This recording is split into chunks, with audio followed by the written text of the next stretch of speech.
these few words, I once again convey my pranams to the family and hope we will live by the example that he has set. Thank you. Thank you. Thank you very much, Mr. Lakshmi Narayana. As he said, we are lucky to have this institute established in Tamil Nadu. It could have been any place, anywhere. Thanks, he chose Tamil Nadu. I would now like to request Mr. Krishnan, AAS, who had been kind enough to join us today on this occasion, to share his thoughts and his views and memories on him and how he feels the institute, having the institute in the state. Mr. Krishnan. Thank you, Mrs. Saraswati, members of Professor Bala V. Balachandran's family, and the audience present here today. It's a solemn occasion, and I'm really grateful that the organizers of this event thought of me to speak on this occasion.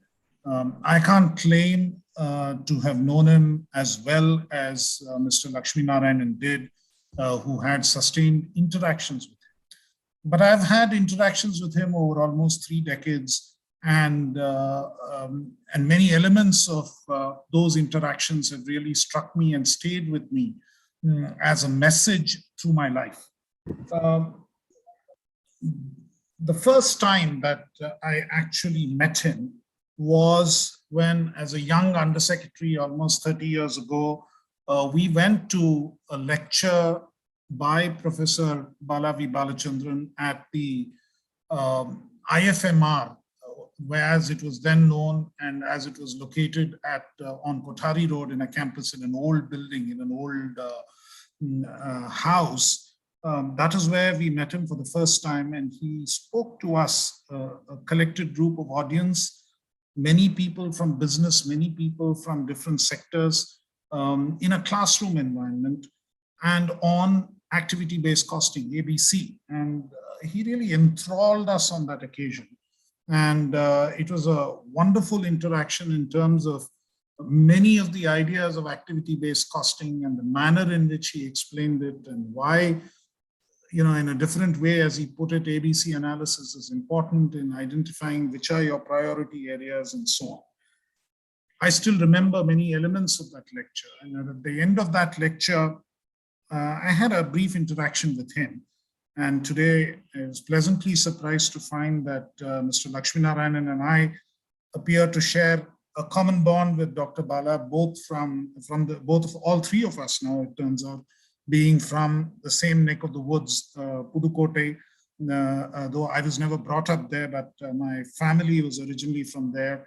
We still retain a lot of interest there, and my father was born and brought up there. And when I was telling him about Pudukkottai, Professor Bala remembered that he had been a contemporary of my father's at the Raja's College in Pudukkottai, and he remembered my father, and he was the youngest of many brothers, so he remembered all of them, and he had many, many pleasant memories of his times from Pudukkottai and from the Raja's College, and he spoke about it with great affection. Then for many years, I hadn't met Professor Bala, though I read about his many activities in the newspapers and in various journals, including his association with the Indian School of Business and subsequently with the Great Lakes Institute. And I was also away from Chennai and in different positions in Delhi and elsewhere. And almost 15 years after I first met him, sometime in the mid-2000s, probably 2005 or 6, I had accompanied the then Union Finance Minister to Chicago on an official visit.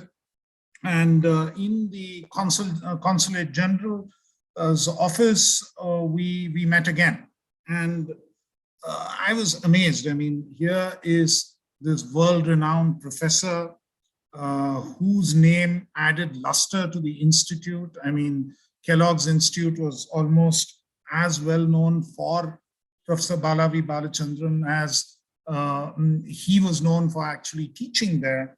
And he still remembered. It was almost 15 years when I first met him, and then he spotted me and he remembered that I have met you before. I met you in Chennai and you're the guy from Pudukkottai.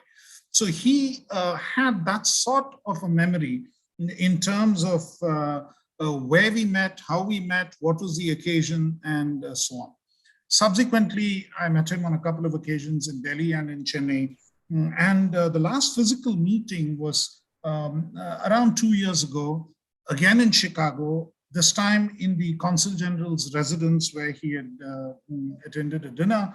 And he was telling me about his plans for the Great Lakes Institute and what he intended to do. And it was a very interesting meeting. And he did not forget, he followed up that meeting with another interaction on a Zoom call very similar to this about a year ago, sometime in 2020, when thanks to COVID, there were so many restrictions on travel.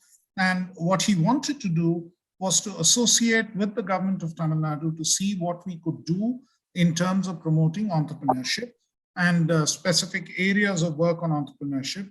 And he made sure that I set up another meeting with his colleagues in the Great Lakes Institute of Management, and I tried to facilitate a few meetings for them subsequently, and I hope that initiative goes forward, at least to preserve Dr. Bala V. Balachandran's memory in terms of his whole enthusiasm for what needed to be done, in a sense, with a great entrepreneurial spirit for the people of Tamil Nadu. I think that would be a fitting way in which the government can remember him in terms of the various associations that we have with him. That would probably be the most fitting thing that we can do. And the lesson that we really learn from Professor Bala V. Balachandran is, what do we do to build institutions, to perpetuate systems? That is something he leaves behind as a legacy. A Great Lakes Institute for Tamil Nadu is a huge contribution. Today, I interact from with a range of faculty from the Great Lakes Institute, and I realize the value that he has contributed to society at large and to Tamil Nadu in particular through the institution that he has created. They have not come to the government for 1 rupee of assistance, but they have given back so much to society here. That is truly remarkable in terms of what can be done. And it also gives me a sense of purpose. Today, for instance, when we look at Annamalai University, which the government has taken over and is a cause for so much concern for us in terms of the financial cost involved in continuing to run the institution, the various issues the institution faces. And when we remember that that is an institution which produced Dr. Bala V. Balachandran, and that is the kind of institution it once was, and that is the quality that it is capable of, it really inspires us to see what is it that we can do to add to these institutions. It would be fitting that in his memory, more reform, more sustainable activity is taken up there to truly help people in the local area, in that region, so that they're able to do so much more. Clearly, when you think of all his achievements, when you think of the manner in which he spanned different worlds, he spanned different sectors, he spanned different spheres, it is a truly inspiring life. And it is a story that many people need to hear. It is a story that many people need to learn from. It is also a story of what you can give back to your roots and what you can give back to the society which gave you something worthwhile to begin with. This is an inspiration that I think we need to carry to many more, and an event of this nature and what can come out of it in terms of further ways to perpetuate Dr. Bala V. Balachandran's memory would be truly fitting. And I retain very many fond memories. And when I first read about his passing in the newspapers, I was really wondering, would there be an opportunity where I can speak with my limited interaction with him, but the manner in which he had impacted me and the imprint that he left, which really leaves me with the thought of what more can we do across society. And truly, I think MCCI, Dr. Suresh and others have brought together this opportunity in which I could also contribute in this small way. Let me just say that from the government of Tamil Nadu side, if there is some way in which we can help in perpetuating this memory and doing something tangible and substantial to make sure that It remains an inspirational life of Tamil Nadu. I would be very happy to take that up. Thank you again for this opportunity, and my deepest condolences to the family. But I mean, this is truly a memory very well lived. He was just about, as I mentioned, a contemporary of my father in those days, in the in their pre-degree stage in Pudukkottai. It takes me back in terms of what we can do to places like that, which have produced great people who have come up. I learned today, of course, that Mr. Lakshminarayanan is also from there, though I've interacted with him over the past several years. I didn't know this little nugget of information, which is very interesting and which I take away. But thank you again for this opportunity. And as I mentioned, I stand ready to help out in whichever way possible to ensure that his life's work is carried forward in the most effective way possible. Thank you. Thanks a lot, Mr. Krishnan. Our admiration for Pudukkottai is growing. Thank you very much. And we have heard many people proudly saying they are students of Dr. Bala, either from Great Lakes or from Kellogg's. We have with us Mr. Vinod K. Dasari, Chairman, currently the Vinita Health, ex-CEO, Ashok Leyland and Royal Enfield, who had been a student of him in Kellogg, here to share his memories. Mr. Vinod Dasari, please. Thanks, Saraswati. Sid and Divakar, first and foremost, my sincere condolences. And to my friend Srivats, thanks for organizing this event. It's very, very important. It is my honor and privilege to be sharing some of my proud moments about my professor, about my mentor, Professor Bala. While this is truly a sad moment for all of us, I'm sure Professor Bala would not like it like that. He would probably crack a joke or use one of his many patented one-liners to boost the morale of all. So in that spirit, let me focus on the side of Professor Bala that we all love so much. I first met Professor Bala in my first accounting class at Kellogg in 1990. We were a class full of engineers in a new program that was focused only on the manufacturing side. While I was an engineer, I had zero knowledge of accounting, and I was a bit scared and restless.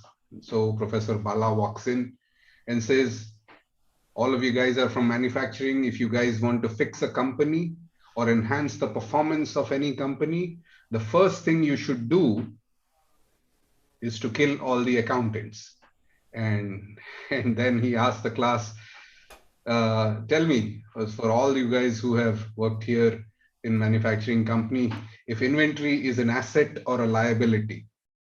So having gone through the pre-reads and preparation for the class, and we all said it should be classified as assets. So he writes assets in big bold letters on the board and then says, this is the problem. He goes on to remove the letter T from the big word and says, if you have too much inventory in your factory, this is what you are left with. And I must say, from then on, learning accounting in its truest form became a lot of fun. I have never met anyone with so much energy and enthusiasm. He had a passion for India that was unmatched. And he felt this desperate need to expose India and its huge opportunities to the world. And just as India was opening up in 1991, he asked me to work with him on the first India Business Conference at Kellogg.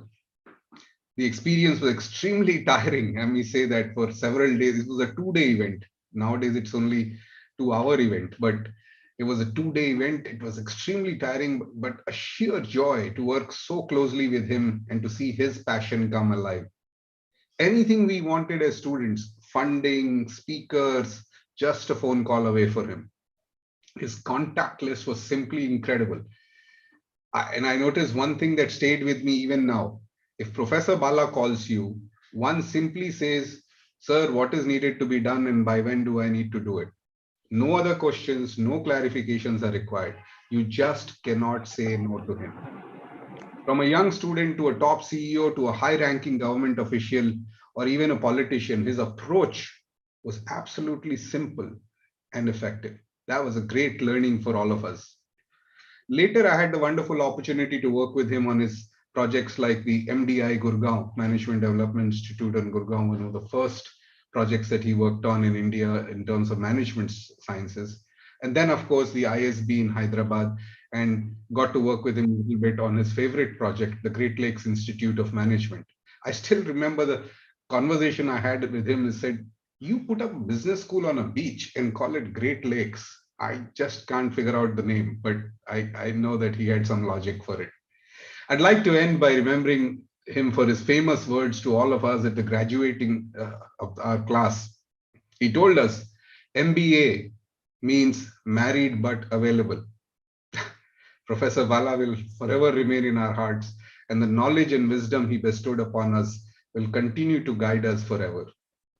I miss him dearly and will miss his phone calls. But I know he's probably up there giving some one-liners to God right now and teaching his staff some accounting. With most sincere condolences, Sid and Divakar. I hope you have the strength to deal with this. Thank you very much. Thanks a lot, Mr. Vinod Dasari. What a professor he had been. I think a role model for all the professors, I should say, and the sense of humor, as you said, has been incredible. Thank you so much. We now have with us Dr. Suresh Ramanathan, the current Dean and Principal, Great Lakes Institute of Management.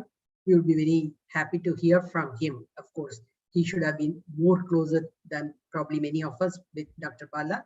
Let us hear from Dr. Suresh, his memories about him.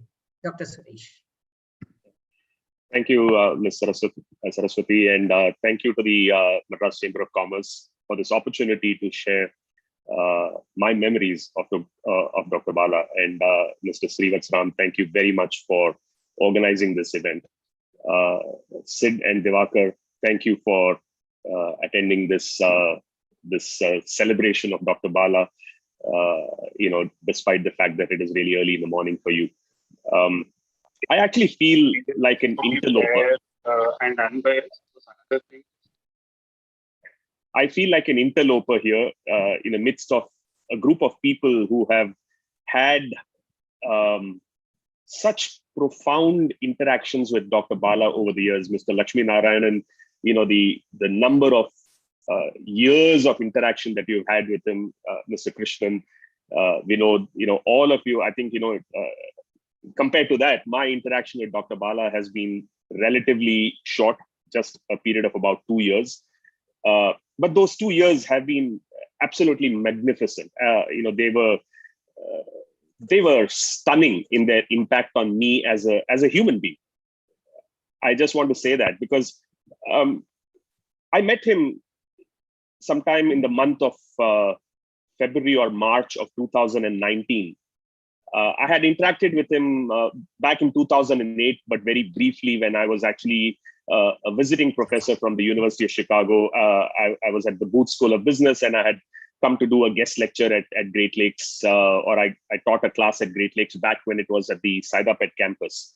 But after that, I did not have any further interactions with him till that eventful day in February or March. I don't recall the exact date, when I met him at his son's house, at Divakar's house in Houston. And I was a tenured professor at Texas A&M University, really not thinking about anything about moving back to India or anything like that. But I don't know. It was supposed to be a half an hour meeting. I was just supposed to meet him, chat with him, have a nice little pleasant conversation. But he had me eating out of his hand. He really had me eating out of his hand. He talked about his vision for education in India. He talked to me about what he had already done and what his dreams were. And that half an hour turned into 1 hour and then into 1.5 hours. And we just talked and talked and talked. And I came away, from that meeting feeling more inspired than I have ever been in my life. And I remember this very clearly because Divakar's house was about 25 miles away from my home in Houston.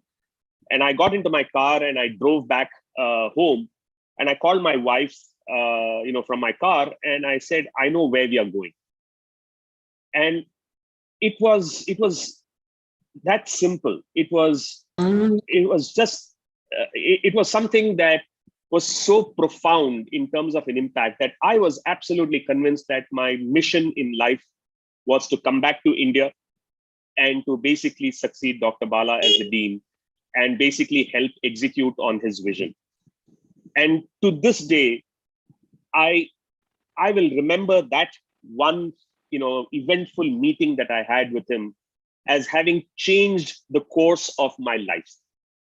It truly has. It has transformed me as an individual. And in these 2 years that I have known him since, July 2019, when I took over, I have interacted with Dr. Bala day in and day out. Almost every single day, I was talking to him over the phone while he was in Chicago. And then when he was on campus, sometime, between August 2019 till February 2020, just before COVID, I was, interacting with him every single day when he was on campus.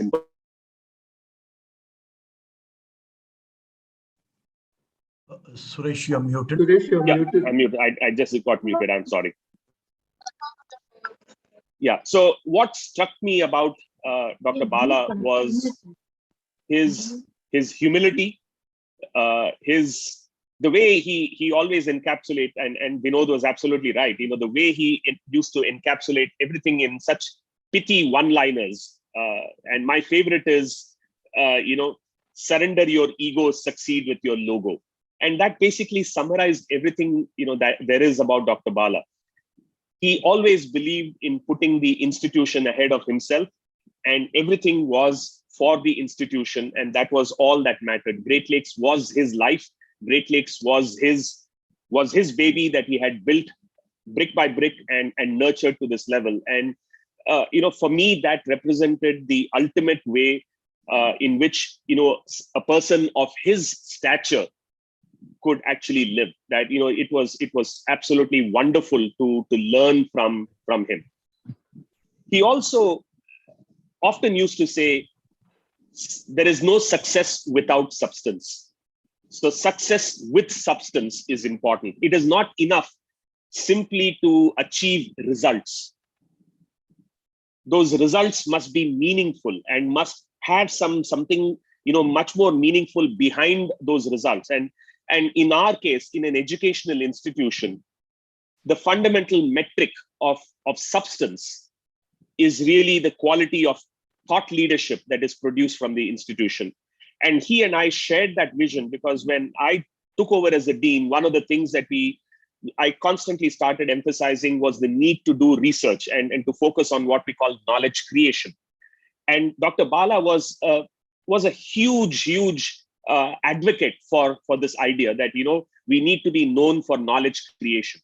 There are many educational institutions in India that are known for what we call knowledge dissemination, where we impart knowledge to our students. But are we really creating new knowledge? And how can we put India on that map, on the world map of knowledge creation? He had that vision. And we talked about this at length and talked about how we can create a culture of research within Great Lakes. And that is something that we are very proud of, in terms of the way the things that we have put into place now. But I think beyond everything that he did at a professional level, what mattered to me the most was the fact that he was an empathetic leader. He showed me, he wore his heart on his sleeve. You could see it every single day. The way he interacted with the faculty, with the staff. Every single member of the staff worshipped him. Every single member of the faculty respected and worshipped him. And there was so much love for him. We used to go for all these annual getaways. Once a year there used to be this family getaway. The last one that I went to, that was the first one that I went to, but it was also the last, because after that COVID happened. But we went to Vizag for a trip with the faculty and the staff and all their families. And Dr. Bala came. He was there, with all of us. And I remember him belting out songs, he sung with so much pathos and so much emotion that the entire audience was completely enthralled. I mean, he had that way of connecting with people, the emotional connect that he had with everybody, each member of the staff and the faculty. I would, I'm just like absolutely captivated by and in awe of the man for having been able to do that. The fact that he remembered everybody's name, and not just everybody's name, their family's name. Like, he knew the names of the spouses, the children. He just had an elephantine memory. I mean, that was absolutely amazing. The connect that he had with people was, I think, what made him stand out. And that no wonder he established that kind of a network, with everybody, with the outside world. The fact that he could pick up the phone and say that this is what I want, and people could not say no. It comes from that. It comes from that connection that he was able to establish with people. And I'm so proud and honored to have been mentored by him as the next dean of Great Lakes. It is too short a time. I wish I could have been mentored by him for far longer, and I would have learned and sat at his feet and learned forever. I could have learned so much more. I'm bereft. I feel bereft right now. I feel as though I've been left alone and empty. But the show must go on, as he always would say. And today I'm here in front of the MCCI, this entire August body, and asking each one of you to continue supporting, the Great Lakes Institute of Management, this wonderful institution that he has left behind, especially as a legacy for Tamil Nadu, for Chennai, and for India, of course. And I hope to count on your support, and I hope to be able to approach all of you and interact much more closely with you now that he's no longer there. I will have to take on the baton and basically come to you for help if needed. And I hope I can count on all of you. I would like to thank all of you for this time. And, this is a very, very solemn occasion, but at the same time, I know that this is also a celebration of his memory. And I just wish I had a lot more memories to share of him, because 2 years is just not enough. 2 years is just not enough. Thank you all. Thank you so much, Dr. Suresh. On behalf of the Madras Chamber, I can assure you are always part of our education committee. We will continue to work very closely with you and carry over the legacy of Great Lakes, what was created by Dr. Bala. Thank you so very much. Thank you. I would now request Mr. Sunil Kumar, Regional Head of World Bank, who had also been working very closely on our FinTech project. And I understand he's also part of the advisory committee of the Great Lakes. I would now like to hear from him about Dr. Bala. Mr. Sunil, you are able to unmute? Yeah, I'm able to unmute, Okay, but my video is still stopped. I'll just check. But no worries. In the interest of time, yeah, let me share.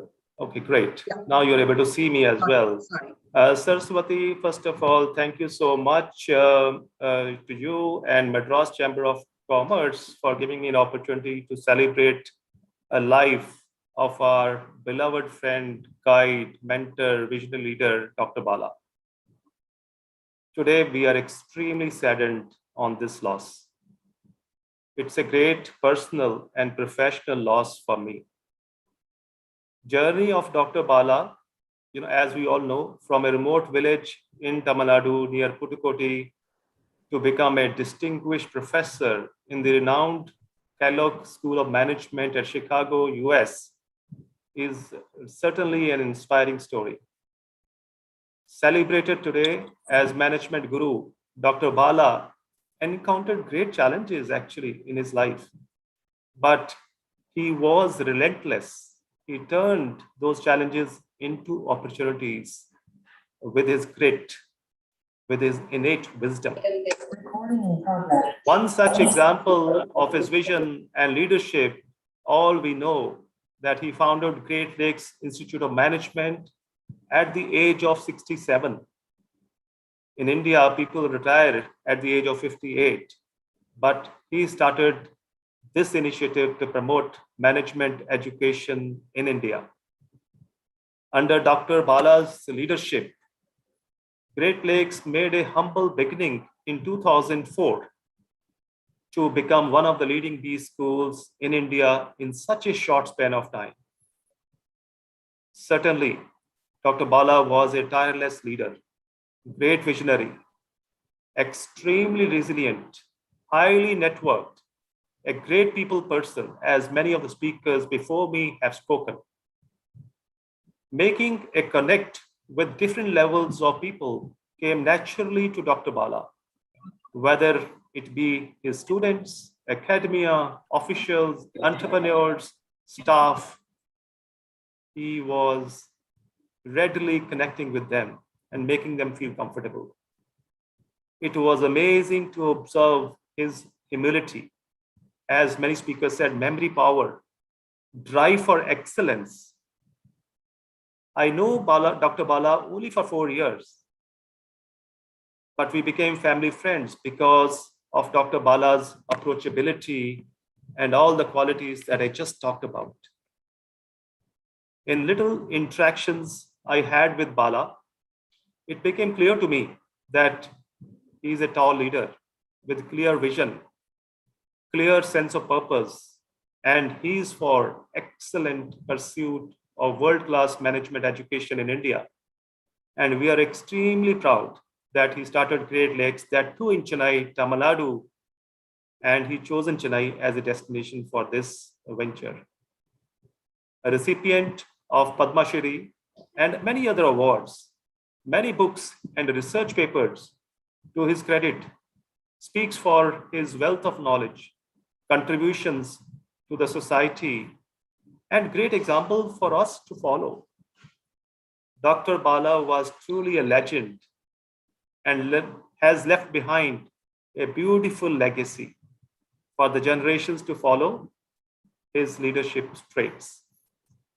Due to paucity of time, I conclude by conveying our sincere condolences and sympathies to Dr. Bala's wife, Vasanta Balachandran, sons Sudhakar Balachandran, Divakar Balachandran, our thoughts and prayers with them. Dr. Bala may have completed his physical journey on this earth, but he would always remain in our thoughts, continue to guide us on the path of excellence. Each and every brick of Great Lakes Institute of Management will remind us of Dr. Bala's journey and contributions. I pray to God for the departed soul to rest in peace, give strength to family and all of us to bear this loss. Thank you for the opportunity to celebrate Dr. Bala's life. Over to you, Saraswati. Thanks a lot, Sunil. Well said. As you said, he started the institute at the age of 67. For him, definitely age is only a number. And he had walked the talk on many aspects. So even for the entrepreneur journey, I'm sure, or even for learning, I think age should only be a number for all of us. Thank you so very much. It's usually women first, ladies first, but I hope Ms. Lalita Balakrishnan doesn't mind calling her as the last speaker here for today. She had been a PhD student, I guess, of Dr. Bala. Probably she's blessed, I should say. I would now request you, Lalita, to share your memories, please.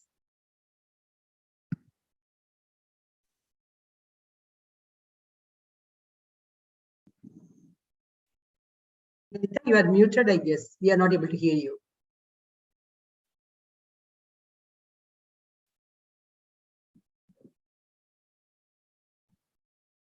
No, not able to hear still.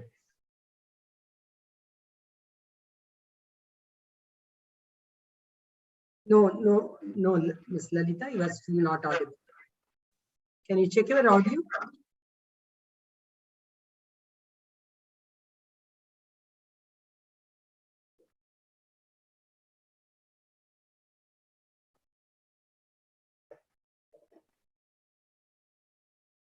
We definitely want women's voices to be heard.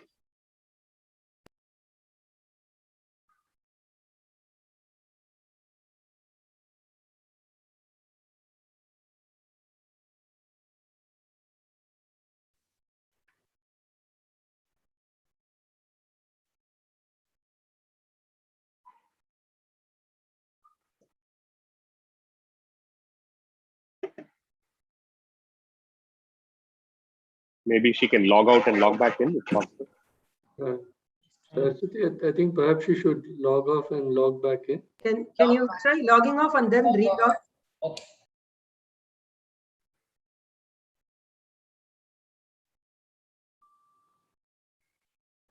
Sorry for the delay.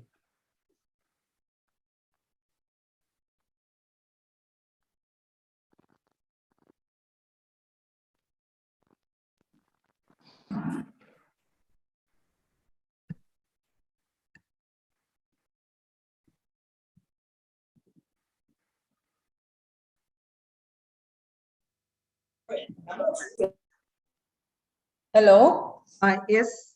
Okay, they can hear me. Thank you. Thank you, Shweta. Yeah, you are audible now. Thank you so much, Saraswati, for including me in this elite panel of people. I'm sure many people. One second. Look at that one way how to do it. Many people must be waiting for the chance to talk about Professor Bala.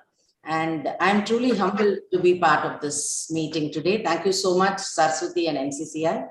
My sincere condolences as I begin to the family of Professor Bala and his extended family of the many nieces and nephews with whom he constantly kept in touch over email. My association with Professor Bala began in the early 90s. I was to do my PhD and I was taken to this meeting by my brother-in-law where the discussion was on business process re-engineering.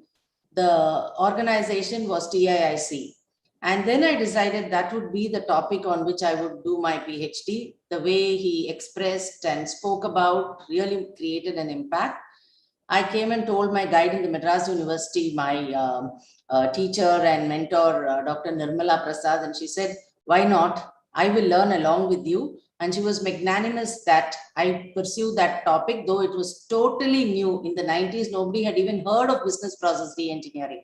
But that was what we did. Together, my guide and I learned on the topic, and the thesis finally, when it came out, was highly commended by the international examiner. So that was my first meeting when I heard the lecture. And then Bala sir brought his entourage and I went along with the students. We went to the Port Trust, and I think even Sundaram Fasteners was being re-engineered at that time. So I thought PhD was doing research from, reading books and finding out where the research gaps lay and all that, and then start doing your research. But this was totally different. I was taken on the, we did Gemba as it was called, going to the place where the re-engineering was to happen. We visited those organizations, saw what it was, interacted with people, and it was a totally new experience, which I thoroughly enjoyed. And post my PhD, there have been several other instances where I met Professor Bala.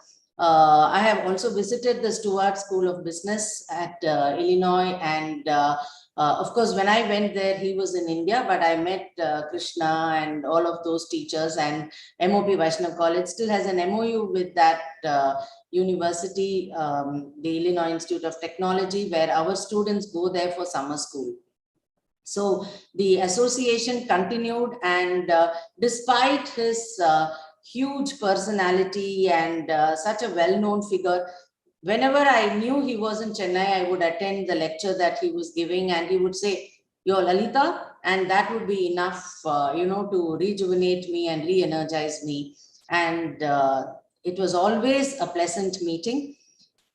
My son also later went on to do his MBA at Great Lakes, and he also used to say, when Balasa speaks of ABC, that is activity-based costing, he used to take so much of pride in that fact that if at all there is somebody who can explain activity-based costing, he would say, yours truly is the best in class, Ma. And he was really amazing. And every time he came to class or he came to address the students, especially during the marketing conclave, which took place where his brother Sinu Srinivasan also used to come, the students just used to go berserk. And because my son was there, I also took the opportunity to be there and attend those lectures. And it was so nice being part of the whole thing. And his networking has been mentioned. Yes, we all read about marketing that Philip Kotler had written, but thanks to Bala sir, we could meet him when he had come to Le Méridien, one of the lectures. He had come there, and it was so nice to meet with him and take a book and get his autograph at that time. So that was the sort of people, because they knew Bala sir, we also could meet them, and learning marketing or listening to a marketing lecture by Philip Kotler, I think that was the ultimate for a student of marketing, and I really enjoyed that. And one thing I admire amongst many others in Professor Bala is the way he used to keep in touch with his alumni. He used to write letters constantly through email, and every time those emails used to be so enriching as well. And definitely his nieces and nephews are going to miss those emails. The last time I met Professor Bala was in a lecture at Madras Management Association, maybe 2-3 years ago. And at that time, my niece was leaving for the United States and to pursue her PhD, and he blessed her. And it also happened to be Guru Purnima day that day. So we felt, both of us, my niece and I, so happy to have taken his blessings, because he was the ultimate guru for both of us at that time. I would like to say that when I think of Professor Bala, 3 M's come to my mind. He always used to speak about his mother sometime during his talks. So that is the first M. And he was very happy talking in his mother tongue. He used to narrate. Many people spoke about his one-liners, but I always remember he used to narrate a Tirukural and relate it to a management concept. So his love for his mother tongue. And most important, his love for his motherland. The Great Lakes is all about global mindset, Indian roots. And he was so deep rooted to his motherland that he brought and installed all his wisdom in the Great Lakes Institute, so close to Chennai, which is his state of birth. Though Pudukkottai may have been his town of birth, but Tamil Nadu, and he wanted to have such a wonderful management institute. So his love for his motherland, to give back all that he had learned in terms of entrepreneurship, management, education. He had his own ideas to instill in the young minds in Great Lakes. I want to conclude with this, probably his last post on Facebook that he wrote. Leadership is not about a title or a position. It's about impact, influence, and inspiration, which was really the summing up of his life. He impacted a lot of people, influenced them to lead lives in the right direction, and a great inspiration at that. We'll miss you for sure, Uncle Bala. Thank you. Thank you very much for that passionate talk, Anita. In fact, there are very many others who probably would have been impacted, as you said, in the or among the audience, and they would be loving to talk, but in the interest of time, unfortunately, we owe an apology to all of them. I know, given a chance, every one of us want to share our memories, but kindly bear with us. We are not able to do that at this point of time. I would now request, we are indeed privileged to have the sons of Dr. Bala, Dr. Sudhakar and Dr. Divakar here amidst us, and we would definitely like to hear from you, and we thank you for being with us. Maybe just a week back you had this brief and you are here with us. Can I now request Dr. Sudhakar Balachandran to give his remarks, please? Thank you so much, Mr. Saraswati. Good evening, all. Ms. Saraswati, since you had mentioned a note of thanks to me and my brother for joining when none is necessary, let me begin by offering a note of thanks where I know you would tell me none is necessary. But I want to thank everyone here for taking the time to remember Dad.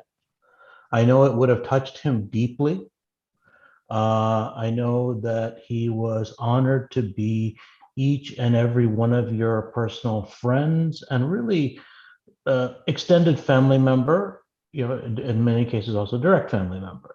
So thank you all for taking that time. And I know you'll all tell me this is not necessary, but I feel it in my heart to say this.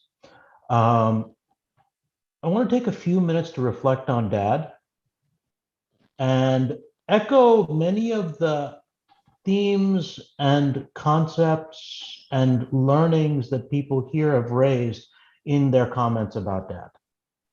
Okay, and I'll start that by going back to one of my earliest memories. I was 8 years old at the time, or just barely turning 8 years old. Dad received a telephone call. And the telephone call was to inform him that his dear father, my grandfather, had just passed away. Dad knew that his father was ill. He knew that his brother Sinu had already gone to India to be with his father, that his brother Shankaran was there.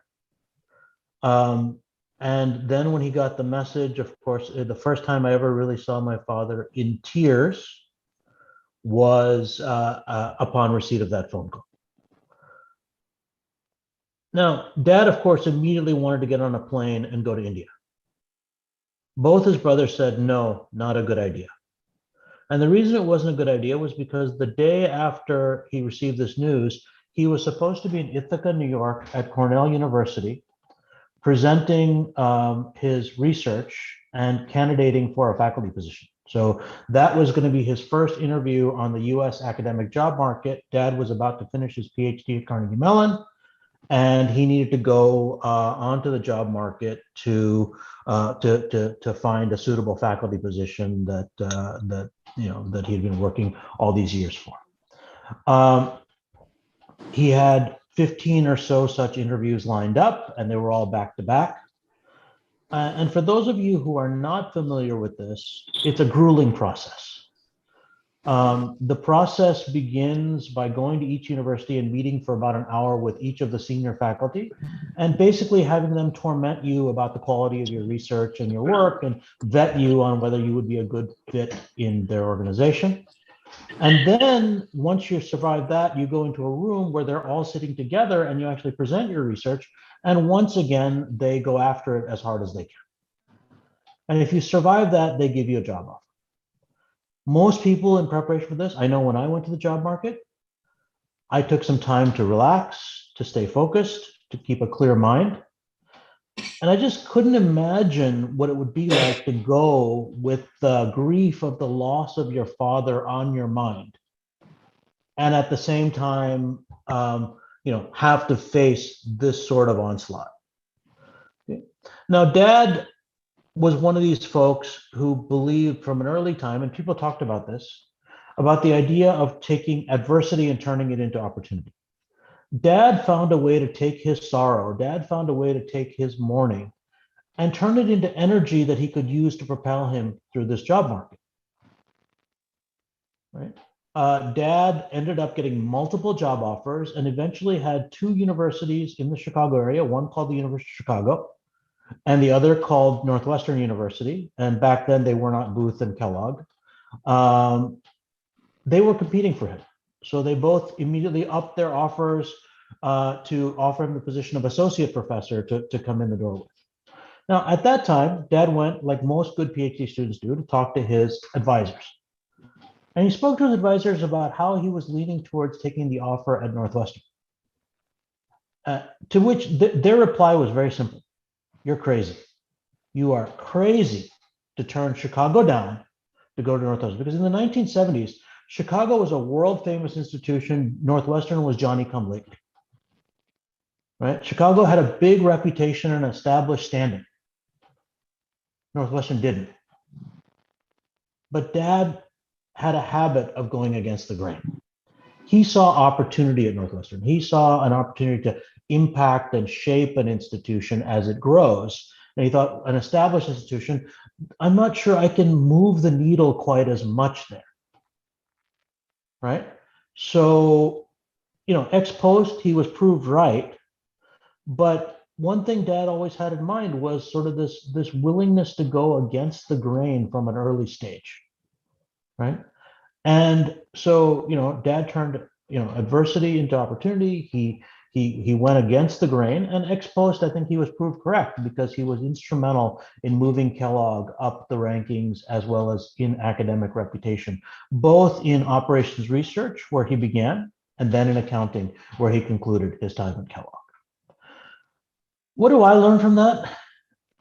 I learned from that, and you know, one of the things Dad always taught me, the one word Dad absolutely hated was the word or. Anytime he was presented with these either or questions, his typical response was yes. Are you mourning or are you celebrating? Yes.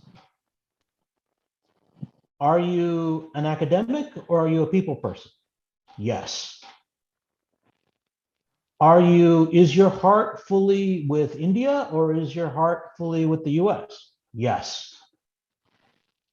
Why could he say this? Because he knew human potential was infinite. He knew human love was infinite, right? The first time he taught me and my brother about this, you know, as siblings, obviously, occasionally there's some jealousy.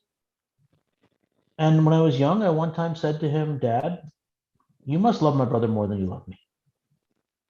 And this is when Dad explained two very important concepts in life to me in such clear terms that I'll never forget them and they'll make an impact on my life.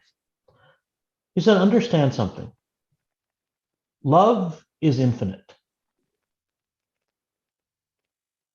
Infinity can be split into multiple pieces. In fact, infinity can be split into infinite pieces, each of which is infinite in size and range, right? So is love. So I have an ability to love you infinitely. I have an ability to love your brother infinitely, your mother infinitely, my students infinitely. And down the road, all the people he worked with, I mean, I think every one of you who've worked closely with him know that for Dad, it was never a business transaction. It was always a personal relationship that he was building with people. And in many ways, that's the secret to how he propelled things. Okay, so where does that leave us? It leaves us with Dad's aspirations. Okay. You know, one of Dad's quotes that's posted somewhere around Great Lakes: aspire to inspire before you expire. I trust that he has been a living example of that. Right?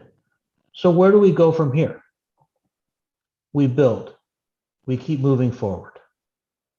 We take his vision, we take the learning that we've gotten from him, and we turn our sorrow into strength. We move forward and we try to build. Right? We take the fact that he inspired all of us and also realize that simultaneously we were all an inspiration to him. Dad drew energy from the people around him. Okay? Such is the concept of love and such is the concept of infinity. While you cannot measure the growth of infinity or love, it actually does grow and it actually does increase the more you exercise. Okay? So I remember, and Vinod Dasri will remember this from the very first India Business Conference. As he mentioned, it was a grueling 2-day affair. And it wasn't just a 2-day affair, it was probably about a 2-month affair with arranging 2 days worth of speakers and panels and distinguished guests. And in fact, that arrangement had to be done, Vinod, if you remember, it wasn't done once, it was done twice, because there was a key government speaker who needed to move the date of the conference in order to attend after the first date was already set. So it was moved from one 2-day period to another. And he worked tirelessly. Now, by the time he got to the conference, Dad was physically exhausted. I knew it. I was with him. At one point in the conference, we were on a bit of a break. He was in a hotel room. He was out cold. I mean, he was exhausted. But then it was time to go into a meeting and make a speech. Dad went from, in a split second, being an exhausted human being to someone fully energized, fully turned on. In fact, you would have never known that that previous hour was where he was laying flat on a bed even existed, because he drew energy from the people around him. He drew energy from all of you. Okay? So his aspiration would be that we take that same energy. And he put Great Lakes in Chennai for a reason. He loved his home and he wanted to give back to it. So in his memory, I humbly request all of you to continue to work with us at Great Lakes and also tell us how Great Lakes can work with you so that we can all achieve our common goal. We can use our common energy to build, to grow, to make Chennai a great city with a great learning institution and many other features that the world will always remember. I think that would have been Dad's wish. That would be what he would want us all to do. And I think it's something that we all would be, overjoyed in doing and continuing to see. There's so many wonderful things that have happened in Chennai over the years from the time that I grew up there. And to see that multiply still more, I think it's something that would bring great joy to all of our hearts and would continue to use his memory as a blessing as we go forward. So thank you all so much for Dad, Om Shanti. And as Dad would say, Jai Hind, Jai Great Lakes. Thank you. Thank you so very much, Dr. Sudhakar. Wonderful words. And as Madras Chamber, definitely, yes, we understand, we realize that would be the best tribute we can pay to the great soul, Dr. Bala. At this point, I should thank Professor Sridhar, who I know is so fond of him, and he was fond of Professor Sridhar. I know that personally. I have interacted with both of them, and I've seen how fond they were to each other. And thanks for helping us to put together the program. While as a point to conclude, I should say, yes, we will all dearly miss Dr. Bala, but as you say, and I would also end by quoting Brandon Lee, who says, immortality is to live your life doing good things to others and leaving your mark behind. You will all agree that Dr. Bala had done exactly the same thing, and we all know he is going to be immortal among us. Thank you so very much, everyone, for attending this solemn event. A special thanks to Dr. Sudhakar and Dr. Devakar. Thanks a lot.